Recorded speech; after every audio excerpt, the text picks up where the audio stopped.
Hansel and Gretel.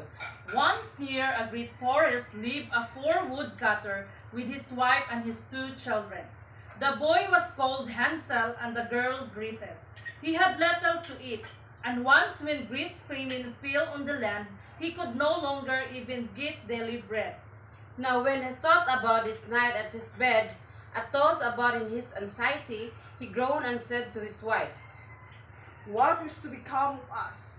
How are we going to feed our poor children when we no longer have anything even for ourselves?" I'll tell you what, husband. Answered his wife. Early tomorrow morning, we will take the children out into the forest to where it is the thickest. There will light a fire for them and give each them 1 more piece of bread, and then we will go to our work and leave them alone.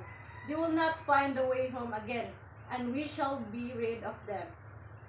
"No, wife, said the woodcutter. it will not do that. How can I bear to leave my children alone in the forest? The wild animals would soon come and tear them to pieces." Oh, you fool! His wife said in a disgusted tone.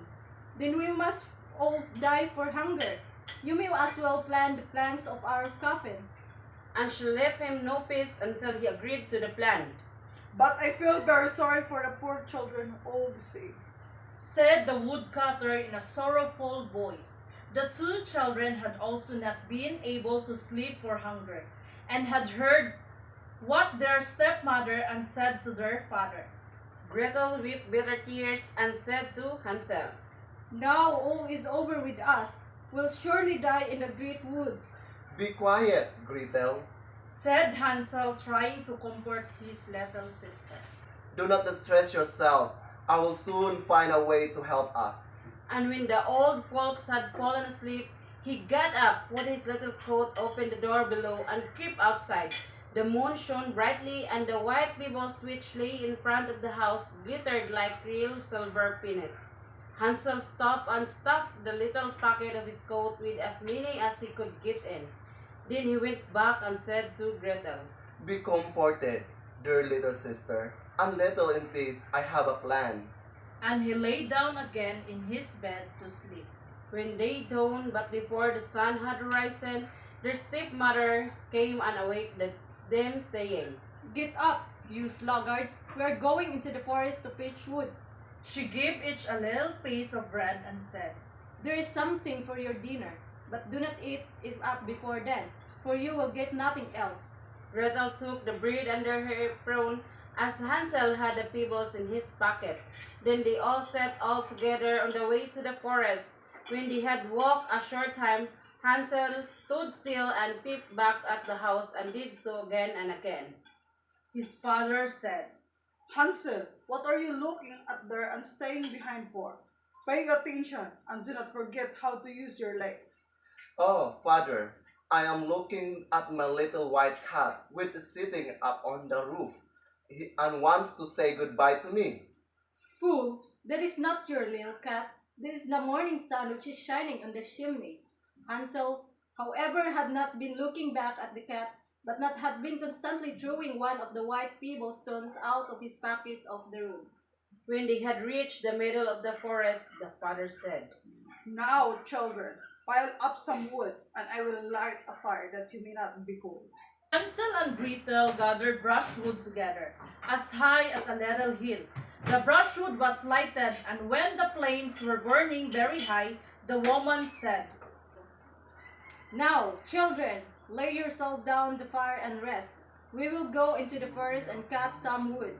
When we have done, we will come back and fetch you away. Hansel and Gretel sat by the fire, and when noon came, each ate a little piece of bread, and as they heard the strokes of the wood axe, they believed that their father was near. It was not the axe, however, but a branch which he had fastened to a withered tree which the wind was blowing backwards and forwards. Gretel began to cry and said, How are we going to get out of this forest now? But Hansel comforted her and said, "Just wait a little until the moon has risen, and then we will soon find a way." And when the full moon had risen, Hansel took his little sister by the hand and followed the pebbles which shone like newly coined silver pieces, and showed them the way. They walked the whole night long, and by break of the day came once more to their father's house. They knocked at the door, and when the woman opened it and saw that it was Hansel and Gretel, she said, You naughty children, why you have slept so long in the forest? We thought you were never coming back at all. The father, however, rejoiced, but it had cut him to the heart to leave them alone behind. Not longer afterwards, there was once more great dearth throughout the land, and the children heard their mother saying at night to their father, Everything is eaten again. We have one half loaf left, and that is the end. The children must go. We will take them farther into the woods so that they will not find their way out again. There is no other means of saving ourselves. The man's heart was heavy, and he thought, It would be better for me to share the last mouthful with our children. The woman, however, would listen to nothing that he had to say, but scolded and reproached him. He who says must say, likewise, and as he had yelled the first time, he had do so a second time also. Time children, however, were still awake and had heard the conversation. When the old folks were asleep, Hansel again got up and wanted to go out and pick up pebbles as he had done before, but the woman had locked the door and Hansel could not get out. Nevertheless, he comforted his little sister and said, Don't cry, Gretel. Go to sleep quietly. The God good will help us. Early in the morning came the woman, and took the children out to their beds. Their piece of bread was given to them, but it was still smaller than the time before. On the way into the forest, Hansel crumbled his in his pocket, and often stood still and threw a morsel off the ground. Hansel, why do you stop and look wrong? We must keep moving. I am looking back at my little pigeon, which is sitting on the roof and wants to say goodbye to me. Fool, that is not your little pigeon. That is the morning sun that is shining on the chimney. Hansel, however, little by little, threw all the crumbs on the path. The woman led the children still deeper into the forest, where they had never in their lives been before.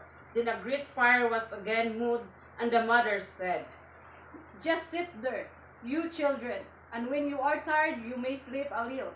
We are going into the forest to cut wood, and in the evening, we are done, we will come and fetch you away. When it was noon, Gretel shared her piece of bread with Hansel, who had scattered his by the way. Then they fell asleep at evening past, but no one came to the poor children. They did not awake until it was dark night, and Hansel comforted his little sister and said, Just wait, Gretel, until the moon rises, and then we shall see the crumbs of bread which I have strewn about. They will show us our way home again. When the moon came, they set out, but they found no crumbs, but the many thousands of birds which fly about in the woods and fields had picked them all up. Hansel said to Gretel, We shall soon find a way. but they did not find it. They walked the whole night and all the next day too, from morning till evening. But they did not get out of the forest, and were very hungry, for they had nothing to eat but 2 or 3 berries which grew on the ground. And as they were so weary that their legs would carry them no longer, they lay down beneath a tree and fell asleep. It was now 3 mornings since they had left their father's house. They began to walk again, but they always came deeper into the forest. And if help did not come soon, they must die of hunger and weariness. When it was midday, they saw a beautiful snow-white bird sitting on a bough, which sang so delightfully that they stood still and listened to it. And when its song was over, it spread its wings and flew away before them. And then they followed it until they reached a little house on the roof of which it alighted. And when they approached the little house, they saw that it was built of bread and covered with cakes, but that the windows were the clear shoulder. We shall sit to work on that and have a good meal. I will eat a bit of the roof. And you, Gretel, you can eat some of the window. It will taste sweet. Hansel reached up above and broke off a little of the roof to try how it tasted. And Gretel leaned against the window and nibbled of the panes. Then a soft voice cried from the parlor, all which, "Nibble, nibble, who is nibbling at my little house?" The children answered. The wind, heaven-born wind. And went on eating without disturbing themselves. Hansel, who liked the taste, and went on eating without disturbing themselves. Hansel, who liked the taste of the roof, tore down a great piece of it, and Gretel pushed out the whole of one round window pane, sat down, and enjoyed herself with it. Suddenly the door opened, and a woman as old as the hills, who supported herself on crutches, came creeping out. Hansel and Gretel were so terribly frightened that they left fall what they had in their hands.